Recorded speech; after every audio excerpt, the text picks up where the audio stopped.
कोशिश कीजिएगा। यहाँ पर सबसे पहला आपका प्रश्न दिया हुआ है कि भाई अर्थशास्त्र की वह शाखा जिसमें व्यक्तिगत, परिवार या फर्म के आर्थिक व्यवहार का अध्ययन किया जाता है उसे क्या कहा जाता है।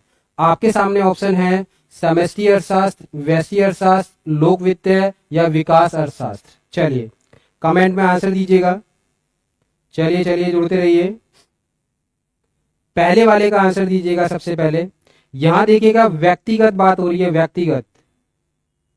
और याद कीजिए मेरी सबसे पहली वाली क्लास, जब व्यक्तिगत की मैंने बात की थी, क्या बात की थी, एक परिवार, एक व्यक्ति, एक फर्म या एक बाजार। तो उसका अर्थ क्या होगा हमारा, इसका अर्थ होगा कि भाई ये बात कर रहा है आपकी व्यष्टि अर्थशास्त्र, मतलब माइक्रो इकोनॉमिक्स। अब यहां जरा ऑप्शन देखिएगा जरा ध्यान से। पहला ऑप्शन दिया है इसने समष्टि अर्थशास्त्र। यहां जो समष्टि अर्थशास्त्र है वह है आपका मैक्रो इकोनॉमिक्स। और यहां दूसरा ऑप्शन दिया है आपका व्यष्टि अर्थशास्त्र, ये है माइक्रो। और जरा ध्यान से देखिएगा, आप अपना आंसर पुट कर दीजिएगा, ठीक है। यहां जरा ध्यान से देखिएगा, यहां जो शब्द दिया है आपका, एक माइक्रो और एक मैक्रो, मैंने बताया था आप इसको शब्द को पढ़ के जब आगे बढ़िएगा। यहां देखो, यहां दिया है मैक्रो, मैक्रो का मतलब क्या होगा आपका, बड़ा, है ना। बिल्कुल शब्द पकड़िएगा। बड़ा मतलब हम कह सकते हैं एक राष्ट्र की बात कर दे, या फिर राज्य की बात कर दे, या फिर जिले की बात कर दे। मतलब एक विस्तृत रूप अगर लेके चलेगा तो वहां पर होगा आपका मैक्रो। मैंने बताया था नाम से आपको पकड़ना है, ठीक है। फिर दूसरा जो यहाँ पर ऑप्शन दिया है, यहाँ पर दूसरा वो दे रखा है आपका व्यष्टि मतलब मैक्रो मतलब छोटा।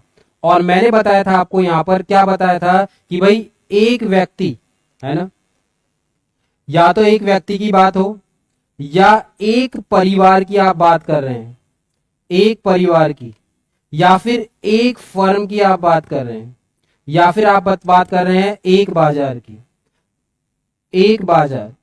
इनका आपका क्या होगा, इनकी आर्थिक क्रियाओं का अध्ययन। क्या, आर्थिक क्रियाओं का अध्ययन। अब आप अपने प्रश्न पे आइएगा। ये क्या कह रहा है आपसे, अर्थशास्त्र की वह शाखा जिसमें व्यक्तिगत, परिवार, व्यक्तिगत मतलब या फर्म के आर्थिक व्यवहारों का अध्ययन किया जाता है। व्यक्तिगत मतलब कह रहा है ये एक इंडिविजुअल, मतलब एक परिवार, एक व्यक्ति की बात कर रहा है। तो सीधी सी बात है, यहाँ पर आपका आंसर क्या होगा। हाँ जी बिल्कुल, कुछ बच्चों ने यहाँ पर आंसर दिया है आपका, जी बिल्कुल बी, बिल्कुल बहुत अच्छे जी, गुड आफ्टरनून जी, आपका बिल्कुल सही आंसर आया है बी, सुहानी सिंह, ठीक। चलिए बहुत अच्छे। तो यहाँ पर पहले वाले का जो हमारा आंसर है वह हो जाएगा आपका व्यष्टि, क्योंकि व्यक्तिगत बात कर रहा है वो, व्यक्तिगत। चलिए सेकंड क्वेश्चन की तरफ चलते हैं। हाँ यहाँ पर देखिएगा, क्वेश्चन नंबर 2 आपके पहले ही चैप्टर से आएंगे। जितने भी एमसीक्यू है, अर्थशास्त्र या अर्थव्यवस्था का जो परिचय है वहीं से आपको सारे क्वेश्चन मिलेंगे। और जो जिस स्टूडेंट ने पहली क्लास की है उसको बहुत अच्छे तरीके से